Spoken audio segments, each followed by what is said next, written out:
News minute Tamil நேயர்களுக்கு வணக்கம். இன்று உச்சநீதிமன்றத்துல ஒரு மிக முக்கியமான ஆர்டரை மறுபடியும் உச்சநீதிமன்றம் பாஸ் பண்ணியிருக்கு எலக்டோரல் பாண்ட்ஸ் தொடர்பாக. இன்னைக்கு உச்சநீதிமன்றத்துல நடந்த ரொம்ப சர்ப்ரைசிங்கான விஷயம் என்னன்னா, ஃபிக்கி, அசோஷாம் போன்ற இந்த கார்ப்பரேட் அமைப்புகளுடைய கார்ப்பரேட் நிறுவனங்களுடைய கூட்டமைப்பு இருக்கும் இல்லையா, அந்த கூட்டமைப்பை சேர்ந்த லாயர்ஸ் எல்லாம் இன்னைக்கு போயிட்டு உச்ச நீதிமன்றத்துல ஒரு வேண்டுகோளை முன்வைக்கிறாங்க. இந்த மாதிரி இந்த யுனிக் ஐடென்டிபிகேஷன் நம்பர், அதாவது அந்த எலக்டோரல் பாண்ட்ஸ்ல இருக்கக்கூடிய அந்த யுனிக் ஐடென்டிபிகேஷன் நம்பரை ரிலீஸ் பண்ணணும் அப்படின்னு சொல்லிட்டு உச்ச நீதிமன்றம் சொல்லியிருக்கு. அந்த நம்பர்ஸை ரிலீஸ் பண்றத கொஞ்சம் போஸ்ட்பான் பண்ணணும், கொஞ்சம் அதை தள்ளி வைக்கணும் அப்படின்ற கோரிக்கை வைக்கிறாங்க. உச்ச நீதிமன்றம் அந்த கோரிக்கையை நிராகரிக்கிறது. உச்ச நீதிமன்றம் என்ன சொல்லியிருக்கு அப்படின்னா, இந்த தேர்தல் பத்திரங்கள் தொடர்பான முழு விவரங்கள், அதாவது அதுல இருக்கக்கூடிய அந்த யுனிக் ஐடென்டிபிகேஷன் நம்பரோட வருகின்ற வியாழக்கிழமை அன்னைக்கு அதை வெளியிட வேண்டும் அப்படின்ற அந்த உத்தரவை அவர்கள் பிறப்பித்திருக்கிறார்கள். ஆனால் இந்த எலக்டோரல் பாண்ட்ஸ் தொடர்பான இந்த முழுமையான இந்த டேட்டா வெளியே வந்துடக்கூடாது அப்படின்றதுல பாஜக அரசாங்கம் ரொம்பவே குறியா இருக்காங்க. அதனாலதான் பல்வேறு கட்டங்கள்ல இதை எப்படியாச்சும் இதை டிலே பண்ண முடியுமா அப்படின்ற ஒரு முயற்சி என்பது தொடர்ந்து நடந்து கொண்டிருக்கிறது. அதுதான் இன்னைக்கு உச்ச நீதிமன்றத்திலும் நடந்திருக்கிறதாக நான் பார்க்கிறேன். இதை பற்றி பேசுவதற்காக நம்மோடு பத்திரிகையாளர் திரு ஆர்.கே. ராதாகிருஷ்ணன் அவர்கள் இணைந்துள்ளார். சார் வணக்கம். வணக்கம் ஷபீர். சார், இந்த தேர்தல் பத்திரங்கள், இந்த விவரங்கள் தொடர்பான அந்த விவரங்கள் வெளியே வந்துடக்கூடாது அப்படின்றதுல ரொம்பவே பல முயற்சிகள் அவங்க எடுக்கிறாங்க. பட் அதையும் மீறி சுப்ரீம் கோர்ட் உங்களுக்கு ஒரு ரெகுலர் இன்டர்வல்ஸ்ல சுப்ரீம் கோர்ட் ஆர்டர்ஸை பாஸ் பண்றாங்க. அதுக்கப்புறம் சுப்ரீம் கோர்ட் கொடுக்கின்ற உத்தரவுகளை ஃபாலோ பண்றதுல ஒரு பிரச்சனை அப்படின்றத பாக்குறோம். சுப்ரீம் கோர்ட் கடுமையா பேசுறாங்க. இப்ப இன்னைக்கு சுப்ரீம் கோர்ட்ல திடீர்னு ஒரு பெட்டிஷன் கூட ஃபைல் பண்ணாம ஃபிக்கி, அதுக்கப்புறம் அசோஷாம் போன்ற அந்த கார்ப்பரேட் நிறுவனங்களுடைய அந்த குடும்பங்கள் இந்த ப்ராசஸை டிலே பண்ணணும் அப்படின்னு கோரிக்கை வச்சிருக்காங்களே, என்ன காரணம் இருக்குன்னு நினைக்கிறீங்க? பிஜேபியினுடைய அழுத்தம் என்றுதான் நான் நினைக்கிறேன். ஏனென்றால் அந்த சீக்வன்ஸ் ஆஃப் ஈவென்ட்ஸ் பாருங்களேன், இது எலக்ட்ரானிக் பாண்ட்ஸ் அந்த விஷயம் மாதிரி தான் இருக்கிறது. அதாவது முதல் கட்டமாக ஸ்டேட் பேங்க் ஆஃப் இந்தியா, நம்மளுடைய ஸ்டேட் பேங்க் வங்கி என்ன சொல்றதுன்னு பாத்தீங்கன்னா 3 மாசம் தேவை என்று கூறுகிறது. அதன் பிறகு நல்ல டோஸ் விட்டப்புறம் சுப்ரீம் கோர்ட்ல டோஸ் விட்டப்புறம் டப்புன்னு ஒரே நாள்ல எல்லா பிரச்சனையும் இல்லைன்னு கொடுத்துருது. அதன் பிறகு அடுத்த டிலே வருகிறது. அடுத்த டிலே தேர்தல் ஆணையம் அதை இன்ஃபர்மேஷன் வெளியிடுகிறது. அந்த வெளியிட்ட இன்ஃபர்மேஷன்ல பல தகவல்கள் கிடையாது. அந்த தகவல்கள் வரக்கூடாதுன்றதான் அவங்க வெயிட் பண்ணிட்டு இருக்கிறாங்க. அதாவது குறிப்பாக ஏப்ரல் 1, 2019 இருந்து ஏப்ரல் 11, 2019 வரையான எத்தனை எலக்ட்ரல் பாண்ட்ஸ் வாங்கினான்னு பாத்தீங்கன்னா 3300 எலக்ட்ரல் பாண்ட்ஸ் வாங்கியிருக்கிறாங்க. அந்த ஒரு விஷயத்தை இன்னமும் சுப்ரீம் கோர்ட்ல பேசக்கூடிய வாய்ப்பே வரவில்லை. ஏனென்றால் இவர்கள் முற்றுக்கட்டை மேல் முற்றுக்கட்டை போட்டுக்கிட்டே இருக்கிறார்கள். அப்போ அந்த தகவல் வரவில்லை, இந்த நம்பருடைய தகவல் வரவில்லை. இந்த நம்பருக்கு செப்பரேட்டாக ஒரு டோஸ் வாங்குறாங்க. அந்த எஸ்பிஐ சேர்மனை பிடிச்சி உள்ள போட்டாங்க. இது ஒரு பிரச்சனை. ரெண்டாவதாக யாருக்கு இந்த இவ்வளவு இன்ஃபுளுன்ஸ் இருக்கும்? அதாவது தேர்தல் ஆணையத்திலையும் சரி, அதே மாதிரி எஸ்பிஐலையும் சரி, அதே மாதிரி இந்த மாதிரியான இண்டஸ்ட்ரீஸ் பாடிஸ் ஆனாலும் சரி, யாருக்கு இந்த எல்லா இடத்துலயும் இன்ஃபுளுன்ஸ் இருக்குன்னு பாத்தீங்கன்னா ஒரே ஒரு என்டிட்டி தான் இருக்கு, அது அரசாங்கம்.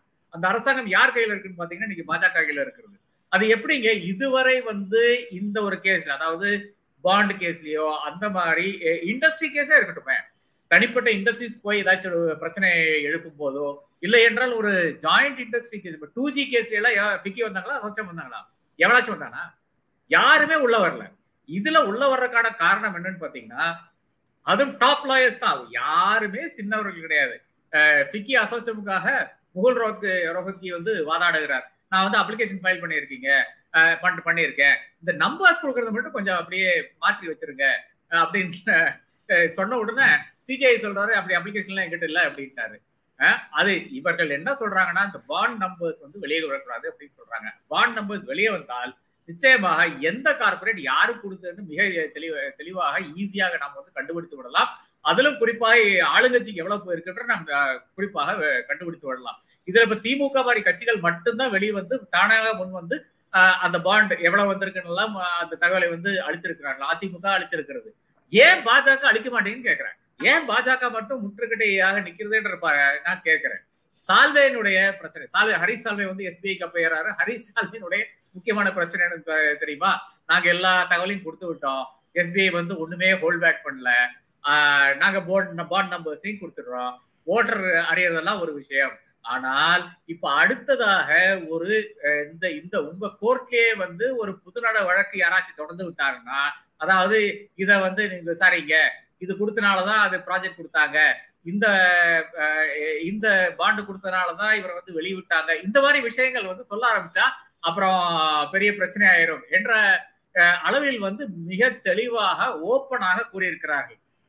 இதுதான் இன்னைக்கு ஆக்சுவலா பாத்தீங்கன்னா சுப்ரீம் கோர்ட் வந்து இன்னைக்கு கேட்கவே செஞ்சுட்டாங்க.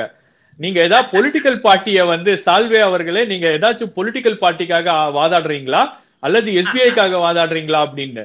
ஏன்னா கடந்த முறை இந்த வழக்கு வரும்போது எஸ்பிஐ தரப்புல இருந்து எந்த அட்வொகேட்டும் ஆஜராகல. அதாவது ஒரு முக்கியமான வழக்கு நடந்துட்டு இருக்கு அப்படின்னும் போது அந்த எஸ்பிஐ வங்கி தான் இதுல வந்து ஒரு முக்கியமான ரோலை பிளே பண்றாங்க.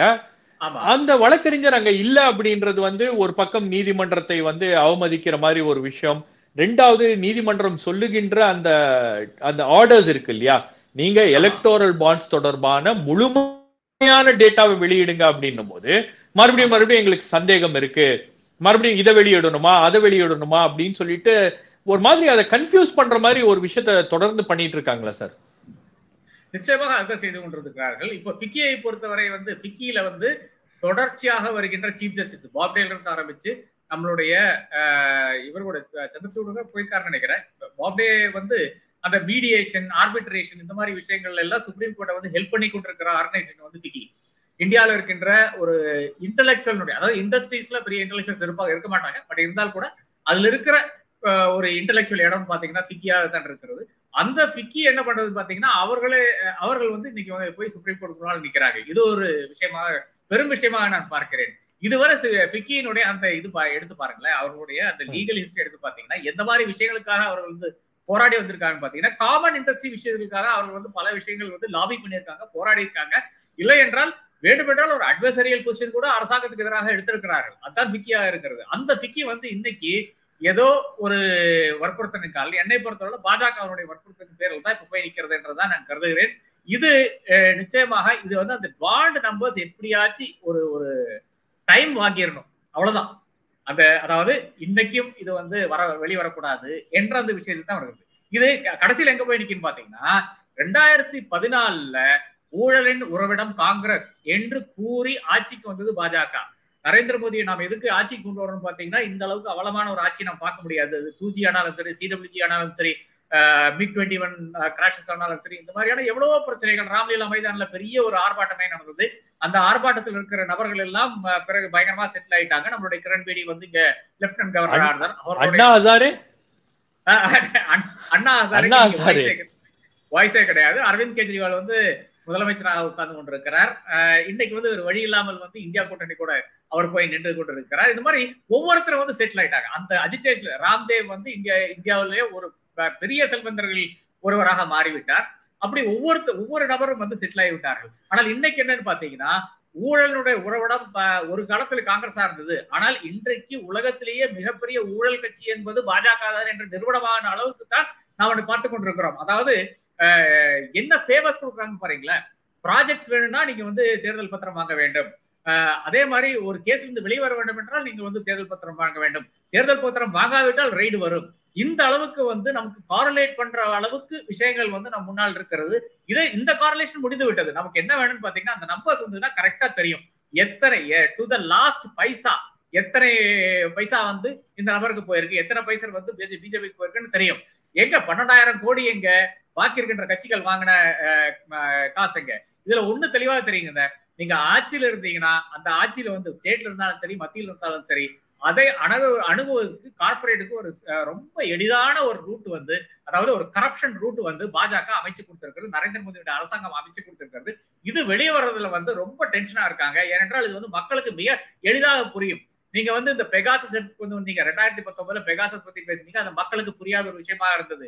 இது என்னடா உங்களுக்கு என்னது மடியில் கனம் இல்லை என்றால் நீங்க வந்து வழியில நீங்க பயப்பட வேண்டிய அவசியம் இல்லை என்ற அந்த கடிதத்தின் அடிப்படையில் வந்து நீங்க அதுக்கு உங்களுக்கு வந்து நீங்க பேசல ஒன்றும் பிரச்சனை இல்லைன்னு நீங்க உங்களுடைய போன்ல வர விஷயங்கள் வந்து நீங்க ஷேர் பண்றதுல என்ன பிரச்சனை? அந்த அளவுக்கு வந்து மக்கள் பேசிக் கொண்டிருந்தார்கள். ஆனால் மக்களுக்கு இன்னைக்கு புரிகிறது, இது ஊழல் என்ற மக்களுக்கு புரிகிறது. இந்த ஊழலை சார்ந்துதான் பாஜக தன்னுடைய என்டையர் அரசியலை வந்து 10 வருட காலமாக கொண்டு வந்து கொண்டிருக்கிறது. இப்ப சமீபத்தோட திண்டுக்கல்ல வந்து என்ன சொன்னாரு, பாஜக காங்கிரஸும் திமுகவும் உங்களை வளர்ச்சி பாதையிலே கொண்டு வர முடியாது, திமுக என்பது ஊழல் கட்சி என்பது மறுபடியும் கன்னியாகுமரியிலும் அதான் பேசினாரு, ஆந்திரால போய் அதான் பேசுறாரு. காங்கிரசும் YSRCP கூட்டணியில இருக்காங்க, இது ஊழல் கூட்டணின்றாரு. கர்நாடகாவில போய் ஊழல்னு பேசுறாரு. எல்லா இடத்துலயும் ஊழல் பற்றி பேசுகின்ற பிரதமர் நரேந்திர மோடியும் பாஜகவும் இந்த ஸ்கீம் பாத்தீங்கன்னா நம்ம எல்லாம் விஞ்ஞான ஊழல் அப்படின்றது கேள்விப்பட்டிருக்கோம், பார்த்ததில்ல. இது ஒரு விதமான விஞ்ஞான ஊழலா, நீங்க ஆல்பா நியூமரிக் நம்பரை வச்சாதான் மேட்ச் பண்ண முடியும் அப்படின்ற அளவுக்கு வந்து இது ஒரு எளிதாக மக்கள் மத்தியில போய் புரியல. ஆனா ஊழல் நடந்திருக்கு அப்படின்றது தெரியுது. இதை ப்ரூவ் பண்றதுக்கு, இத சொல்றதுக்கெல்லாம் வந்து நம்ம கிட்ட எந்த இதுவும் இல்ல அப்படின்னும் போது ஒரு டெக்னிக்கா பண்ணியிருக்காங்கன்னு நினைக்கிறீங்களா? அதான் அந்த விஞ்ஞான ஊழல் என்பது கொஞ்சம் ஃபேமஸ் ஆக்குறது, அதாவது சயின்டிபிக் கரப்ஷன் ஃபேமஸ் ஆக்குறது வந்து நம்மளுடைய பொன்னையன் இது பைனான்ஸ் மினிஸ்டரா இருந்தாரு. தமிழக சட்டமன்றத்துல வந்து திமுக வந்து சயின்டிபிக் ஊழல் செஞ்சிருக்குன்ட்டு அவருடைய எக்ஸ்பிளேஷன் எப்படி இருக்குன்னு பாத்தீங்கன்னா, அதாவது ஒரு வருடம் வந்து 10% வந்து இன்க்ரீஸ் கொடுப்பாங்க ஒரு ப்ராஜெக்ட்டுக்கு, அதாவது ஒரு பணிக்கு. இப்போ ரோடு ஒர்க் இருக்குங்களேன், 10% கொடுப்பாங்க அடிஷனலாக. அதாவது போன வருஷம் எக்ஸ் எக்ஸ் பிளஸ் 10%, அதுக்கு அடுத்த வருஷம் பாத்தீங்கன்னா இந்த 10% அதிகமா வந்திருக்கு இல்லையா, இந்த 10x பிளஸ் 10%. மூணாவது வருஷம் வந்து 20x பிளஸ் 10%. அப்போ ஃபிஃப்த் இயர்ல வரும்போது 50% அதிகமாகுது. அது கியூமுலேட்டிவா பாத்தீங்கன்னா அதோட அதிகமாக போகும். 10% பாத்தீங்கன்னா 50% அதிகமாக போகும். அப்ப இதுதான் விஞ்ஞான ஊழல் என்று நம்மளுடைய பொன்னையன் உணர்த்தி இருக்கிறார். ஆனால் இது எவ்வளோ ஒரு சாதாரணமாக ஒரு பிள்ளைகள் செய்கின்ற ஊழல் மாதிரி தெரிகிறது. இந்த எலக்ட்ரிக் பாண்ட்ஸினுடைய அந்த விஷயத்தை எடுத்து பார்த்தார். பல ரூட் இருக்கிறது காசு வர்றது. இந்த பல ரூட்டுகள் என்னென்ன ரூட்டுன்னு பாத்தீங்கன்னா, ஃபர்ஸ்ட் ரூட் வந்து இடி ஐடி ரூட் தான். அவனுங்களை வச்சு நீங்க என்ன வேணா செய்திடலாம் என்ற ஒரு இதன் அடிப்படையில் வந்து ரெய்ட் விட வேண்டியது, ரெய்ட் விட்டா காசு கொடுத்துறாங்க. கம்ப்ளைண்ட்ஸ்ல காசு கொடுத்துறாங்க. டிஆர்ஐ வைத்துக்கொண்டு பார்மசூட்டிக்கல் கம்பெனிஸ் மேல எந்த அளவுக்கு ரெய்டு போனாங்கன்னு நம்ம பார்த்து கொண்டு தான் இருக்கிறோம். அவர் ரெய்ட் ஆனோம்னா அடுத்ததாக ரெட்டிஸ் லேபரட்டரிஸ் அந்த ஆளை வந்து கைது பண்ணி ஜெயிலோட வச்சிருந்தாங்க. போய் ரெய்டு பண்ணோம்னா காசு வந்தோம்னா வெளியிட்டுறாங்க, அரெஸ்ட் பண்ணி உள்ள வைக்கிறாங்க, உள்ள வச்ச உடனே வெளியிட்டுறாங்க. இதெல்லாம் நமக்கு வந்து எப்படி இது தெரிகிறதுன்னு பாத்தீங்கன்னா வேற ஒன்றும் கிடையாது. அரசியல்வாதிகளுக்கு ஒரு சிஸ்டம், சலவை சிஸ்டம். அதாவது முகுல் ராய், தபஸ் ரே, சுவேந்து அதிகாரி, ஹேமந்தா பிஸ்வா சர்மா, அஜித் பவார், இவர்கள் எல்லாம் வந்து பாஜக போய் சேர்ந்தா போதும். அதாவது ஊழல் செஞ்சிருக்கீங்க, மணி லாண்டரிங் பண்ணிருக்கீங்க, அந்த கேஸ் எல்லாம் வாபஸ் வாங்கிடுவானுங்களாமா. வாங்கிட்டு நீங்க பாஜக போய் சேர்ந்தா போதும். இது ஒரு சிஸ்டம். நீங்க சேரலையா ஜெயில அடைச்சிருவோம். யாரு? மணிஷ் சிசோதியா, இன்னைக்கு கவிதா, ஒரு வருஷ காலமாக செந்தில் பாலாஜி. இது ஒரு சிஸ்டமா இருக்கிறது. அடுத்த சிஸ்டம் தான் இந்த ரெய்ட் பிளஸ் காசு வாங்குற சிஸ்டம். ப்ராஜெக்ட் கூட காசை வாங்கிக்கோ, இந்த சிஸ்டமா இருக்கு. இது எல்லாம் வந்து மிக தெளிவாக என்ன தெரியுதுன்னு பாத்தீங்கன்னா, இந்த சயின்டிபிக் கரப்ஷன் என்பது ஏதோ ஒரு சின்ன பிள்ளைகள் செய்கின்ற விஷயமாக பார்க்க வேண்டியதா இருக்கிறது. இது வந்து ஹிமாலயன் கரப்ஷனாகத்தான் நான் வந்து சித்தரிக்க முடியும் என்று நான் கருதுகிறேன். அதை தாண்டி இந்த ஹரிஷ் சால்வேனுடைய விஷயம் தான் நான் மறுபடியும் போட்டுட்டு காட்ட வேண்டும். நீங்க ஊழலுக்காக நீங்க காசு கொடுத்தீங்க, கரப்ஷன் மணி கொடுத்து நீங்க ப்ராஜெக்ட் எடுத்துக்கிறீங்க, இதுல இன்வெஸ்டிகேஷன் வேணுமா வேண்டாமா? இதுதான் அடுத்ததாக சுப்ரீம் கோர்ட் வந்து இப்போ கண்டிப்பா சுப்ரீம் கோர்ட் அந்த கேள்வி கேட்குமா கேட்காதா, இல்ல அந்த இன்வெஸ்டிகேஷன் ஏஜென்சியில சொல்லுமோ சொல்லாதான் எனக்கு நம்ம இப்ப சொல்ல முடியாது. ஆர்குமெண்ட்ஸ் தான் போயிட்டு இருக்கிறது. நிச்சயமாக திஸ் இஸ் குட் ப்ரோ கோ, இதுல மாற்று கருத்தே இருக்க முடியாது. அப்போ நீங்க இடி பிடிக்கிறதெல்லாம் இருக்கட்டும், நீங்க ப்ராஜெக்ட் வாங்கினதுக்கு நீங்க காசு கொடுத்தீங்க இல்லையா, அது என்ன கணக்குலன்னு கேட்கிறேன். அது வந்து நிச்சயமாக நீங்க அதற்கு பதில் சொல்லித்தான் ஆக வேண்டும். அது பாஜக பதில் சொல்லித்தான் ஆக வேண்டும். நாங்க காசை வாங்கி ப்ராஜெக்ட் கொடுத்தோம் என்று நீங்க வந்து ஒத்துக்கொள்ளுங்கள், அதன் பிறகு வந்து நம்ம பாத்துக்கலாம். உங்களை விட கரப்ட் கட்சி வந்து உலகத்திலே கிடையாது என்று நம்ம நிறுவனம் ஆயிட்டு. இன்னொரு விஷயம் சார், இதுல நீங்க இவ்வளவு தரவுகள் இவ்வளவு விஷயங்கள் வெளியே வந்ததுக்கு அப்புறம் கூட அதை மடைமாற்றக்கூடிய ஒரு முயற்சியை வந்து தொடர்ந்து பாஜக பண்ணிட்டே இருக்காங்க. அதாவது நாங்க வந்து எங்களுக்கு வந்து 303 எம்பிஸ் இருக்காங்க இந்தியா முழுவதும், எங்களுக்கு வந்து வெறும் 6000 கோடி ரூபாய் தான் வந்திருக்கிறது. ஆனால் மற்ற கட்சிகளுக்கு எல்லாம் பாத்தீங்கன்னா 20,000 கோடி ரூபாய் 14,000 கோடி ரூபாய்னு தவறான தகவலை கொடுக்குறாங்க. அதாவது எலக்டோரல் பாண்ட்ஸ் மூலமாக ஒட்டுமொத்தமாக வந்திருக்கக்கூடிய தொகை அப்படின்னு பாத்தீங்கன்னா 16,000 கோடி. அதுல 54% பாஜகவுக்கு போயிருக்கிறது. அது மட்டும் இல்லாம பாஜகவுக்கு இந்த எலக்டோரல் ட்ரஸ்ட் மூலமாக ஒரு 3000 கோடி ரூபாய் போயிருக்கு, டொனேஷன்ஸ் மூலமாக ஒரு 1000 கோடி ரூபாய் வரைக்கும் கிடைச்சிருக்கு அப்படின்னும் போது கிட்டத்தட்ட ஒரு 12,000 கோடி ரூபாய் பாஜக வைத்திருக்கிறாங்க அப்படின்னும் போது மற்ற கட்சிகள் எல்லாம் பண்ணியிருக்காங்க அப்படின்னு அவங்க வந்து அதை திசை திருப்பக்கூடிய ஒரு நடவடிக்கையில ஈடுபடுவது அப்படின்றது ஒண்ணு நம்ம பாக்குறோம். இன்னொரு பக்கம் வந்து தவறான தகவல்களை மறுபடியும் பேசுறாங்களே சார். வேற வழி இது அவர்களுடைய வாடிக்கையான விஷயமா தான் இருக்கிறது. பிரதமர் வந்து தமிழகத்துல பேசுகின்ற பேச்சுகளில் அத்தனை பேச்சுகள்ல வந்து பொய்யான பேச்சுகள் தான் இருக்கிறது. அதாவது ஒரு 50% வந்து பொய்யைத்தான் பேசிக் கொண்டிருக்கிறார். நான் பார்த்து கொண்டுதான் இருக்கிற விஷயமாக தான் இருக்கிறது. இப்ப கவர்னர் பேசுறது கூட பொய்யான விஷயங்கள் தானே. இப்ப ஏன் பொன்முடி வந்து ஸ்வேரிங் இன் பண்ண மாட்டாரு, சென்டென்ஸ் சொல்லி சஸ்பெண்டட் சொல்றதுக்கு இவர் யாரு?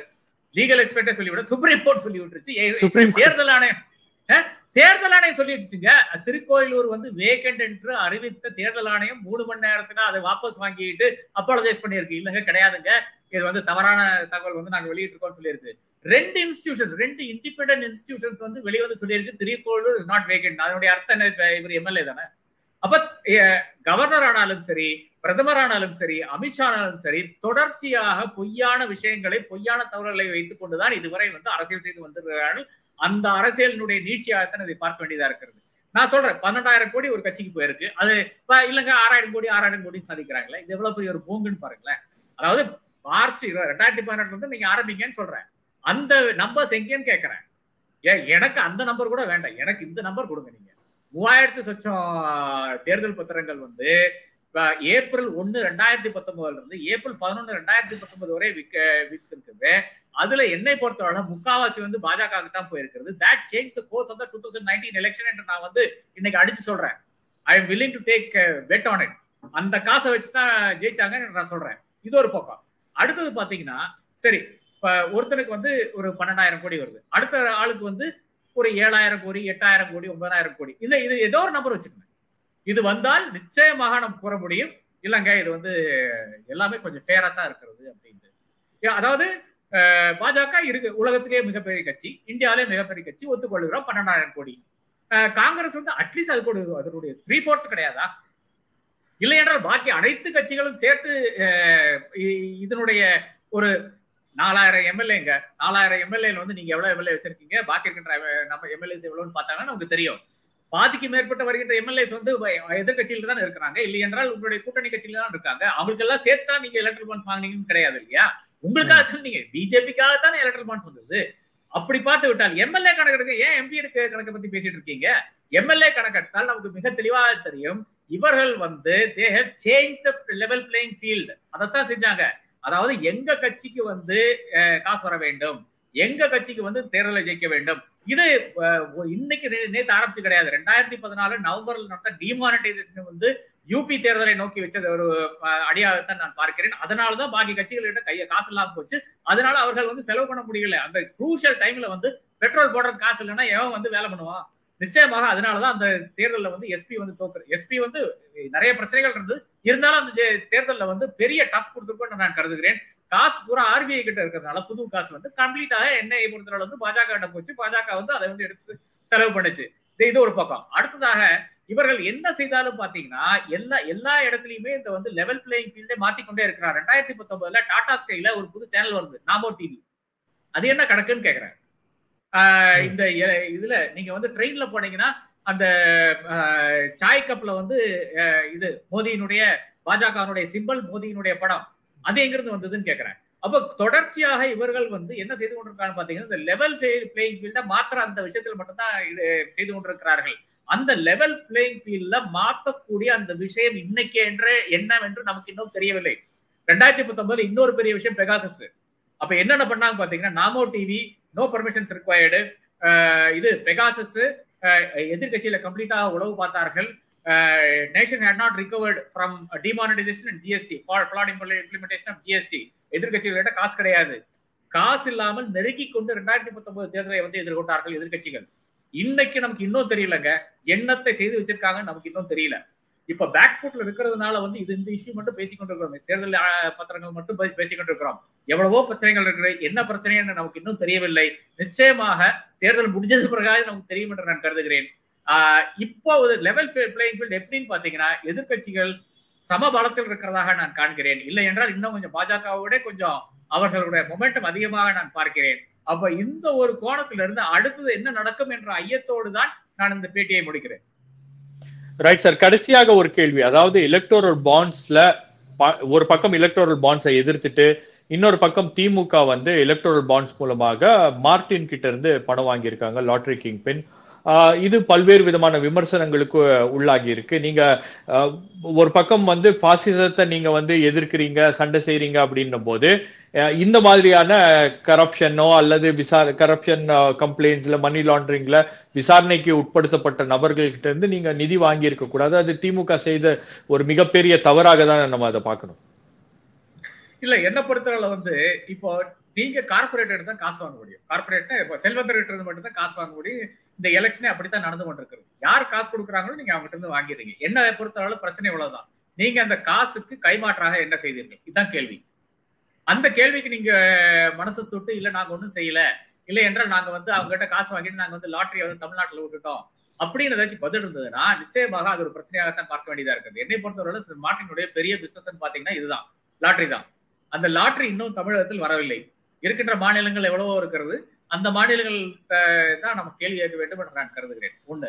ரெண்டாவதாக இப்போ ஒவ்வொரு இடத்துலயும் பாத்தீங்கன்னா இப்போ கார்பரேட்டை தவிர்த்து இருக்கின்ற ஃபண்டிங் நம்மளால் கொண்டு வர முடியுமா, ஒரு கட்சிக்கு கொண்டு வர முடியுமான்னு பார்த்தா நிச்சயமாக முடியாது. ஆனால் இன்வெஸ்டிகேட் பண்ண வேண்டிய விஷயம் என்னன்னு பாத்தீங்கன்னா நிச்சயமாக திரிணாமுல் ஆனாலும் சரி, காங்கிரஸ் ஆனாலும் சரி, திமுக ஆனாலும் சரி, இந்த காசுக்கு வந்து இவர்கள் என்ன செய்தார்கள், கைமாற்றாக என்ன செய்தார்கள், இதுதான் கேள்வியா இருக்க வேண்டும். This is the right question to ask. Let us ask this question. Right sir, ரொம்ப நன்றி எங்களோட இணைந்து கொண்டு உங்களுடைய கருத்துக்களை பகிர்ந்து கொண்டமைக்காக. இன்னும் இந்த டீடைல்ஸ்லாம் தரவுகள்லாம் வெளியே வந்த உடனே மீண்டும் உங்களை தொடர்பு கொண்டு பேசுறேன் சார். வணக்கம். நன்றி சபீர்.